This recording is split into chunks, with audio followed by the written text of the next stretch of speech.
Welcome to Every Coach Needs a Coach, the podcast for coaches of all sports and all age groups to learn from coaches and people they may otherwise never have the chance to meet. Today's See One, Do One, Teach One, we're continuing on our theme of action for the week. And one of the most powerful stories that I have ever heard is from a guy named David Goggins. I've talked about him before. He's a former Navy SEAL, and he's just a beast of a man. If you go follow him on Instagram, go read his book called Can't Hurt Me. He's a very inspiring specimen. And he was on the School to Greatness podcast with Lewis Howes a few years ago. And I heard probably the most powerful story that I've heard on that podcast. And he describes what his version of hell would be like. Right. So when he dies, he meets God, and God's sitting across a desk from him.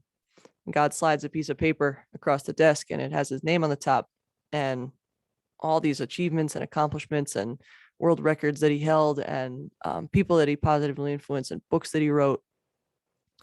And David looks at the paper, and he looks up at God, and he looks down at the paper again and looks up to God. And he says, God, this isn't my resume.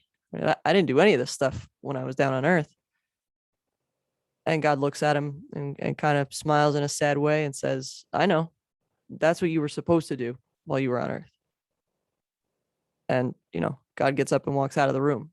And to David Goggins, that's his definition of hell, right? He's got to sit there for eternity knowing this is what I could have done when I was on earth, right? This is what I should have done. This is what God expected me to do, put me here to do, and I didn't.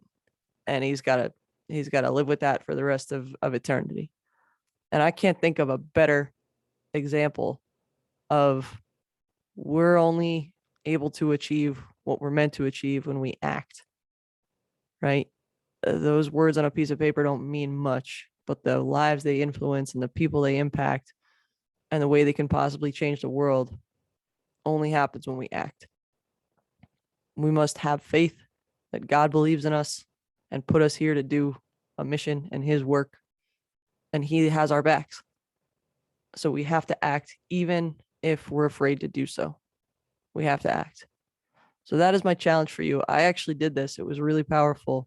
Write out God's resume for you, right? And do it in a healthy way, right? There's no pressure to achieve these things. But write out what God, if you got up there, right, and you meet God, and he says, here's what you were supposed to do, right? I would like to be able to check off everything that I was supposed to do when I was here, right? Not out of obligation, but out of opportunity. That is my challenge for you. I appreciate you guys. Thank you for spending some time with me today. Keep getting better every day.